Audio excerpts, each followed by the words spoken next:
Bonjour tout le monde. On va voir dans cette animation la nature du courant électrique. Cette animation permet d'observer le déplacement des électrons libres dans un fil conducteur en circuit ouvert et fermé. Elle permet aussi de comprendre que ce sont les ions qui permettent la circulation du courant dans une solution. Donc le circuit est constitué d'un interrupteur qui permet d'ouvrir ou fermer le circuit, d'une lampe. On peut voir dans le circuit un fil de cuivre nu. Lorsqu'on clique sur la loupe, on agrandit le fil de cuivre jusqu'à un niveau atomique. Donc on voit les atomes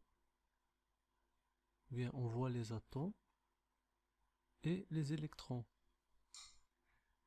Le mouvement des électrons libres est modélisé par des petits points bleus chargés négativement. Lorsque le circuit est ouvert, le mouvement des électrons libres est désordonné. Il n'y a pas de mouvement d'ensemble de charge, donc il n'y a pas de courant électrique. Lorsque le circuit est fermé, on va fermer le circuit. La lampe s'allume. Nous avons déjà vu que le sens du courant, c'est du pôle positif ou bien de la borne plus du générateur, à travers le circuit, vers la borne moins. Mais pour les électrons, on voit bien que ils se déplacent vers le pôle positif. Donc lorsque le circuit est fermé, les électrons libres de charge négative se dirigent tous vers la borne plus des générateurs. Donc à retenir, le sens du courant, c'est de la borne plus vers la borne moins à l'extérieur du générateur, mais le sens de déplacement des électrons dans un conducteur métallique, c'est vers de la borne moins vers la borne plus. Maintenant, on va voir que se passe-t-il dans la cuve d'électrolyse. Donc à côté du fil de cuivre, il y a une cuve d'électrolyse contenant une solution ionique de chlorure de sodium. Donc une solution ionique de chlorure de sodium, c'est Na, contient les ions Na+, et les ions Cl-. Donc on va aussi cliquer sur la loupe pour voir au niveau moléculaire cette solution. Donc un bouton ici permet de cacher et de masquer le mouvement des molécules d'eau pour mieux voir le mouvement des ions dans la solution. Donc je vais cliquer sur le bouton.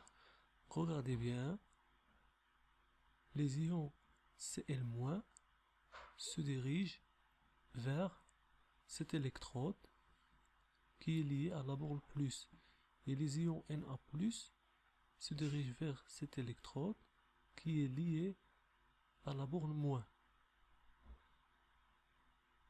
Donc si j'ouvre l'interrupteur, j'ouvre le circuit, regardez bien que le mouvement des ions dans la solution est désordonné.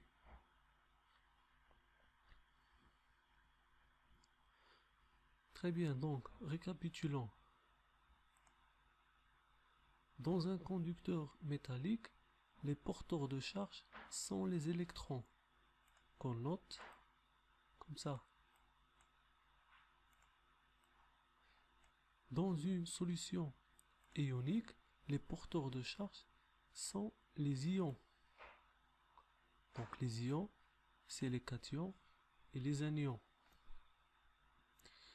Donc les électrons, le sens des électrons, c'est toujours du pôle négatif vers le pôle positif. Donc je vais fermer le circuit, je vais mettre en évidence. Donc ça c'est le sens du courant I.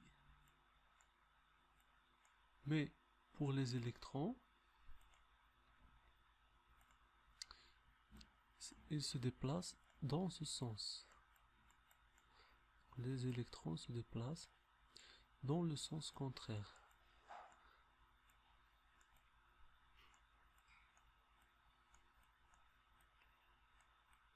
Très bien, donc dans le fil métallique, les porteurs de charge sont les électrons, ils se déplacent de la bande moins vers la bande plus. Dans une solution ionique, une solution qui contient les ions, les porteurs de charge sont les ions. De telle sorte que les ions négatifs, les anions, se dirigent vers le pôle positif et les ions positifs se dirigent vers le pôle, vers l'électrode lié au pôle négatif.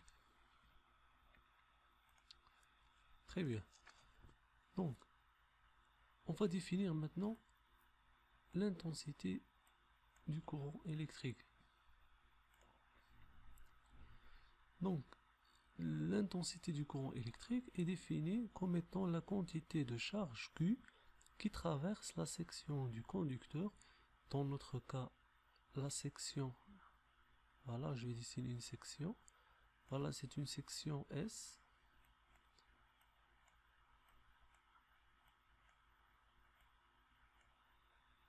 par unité de temps. Donc c'est la quantité de charge Q qui traverse le conducteur par unité de temps. Il est donné par la relation suivante. Donc je changerai de couleur.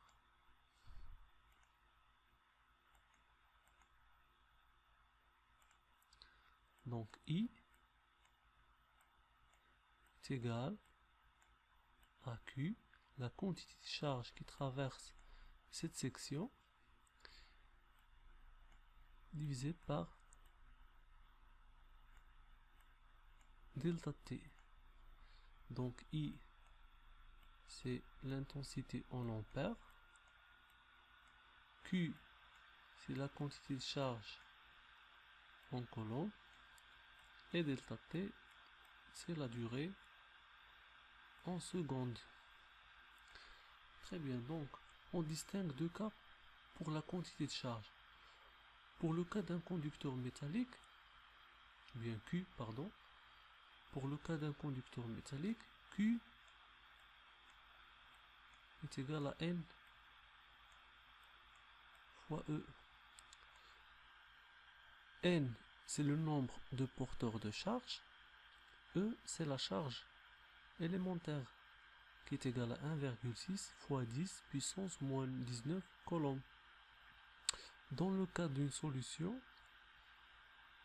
ionique, Q est égal à alpha fois N fois E.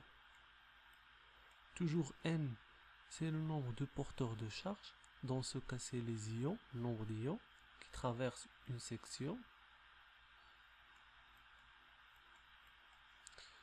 E, c'est toujours la charge élémentaire qui est égale à 1,6 fois 10 puissance moins 19 coulombs. Et alpha, c'est le nombre de charges électriques portées par chaque ion. Donc dans le cas de Cl-, alpha est égal à 1. Dans le cas de Na+, alpha est égal à 1. Dans le cas par exemple de Cu2+, alpha est égal à 2, etc. Donc merci pour votre attention.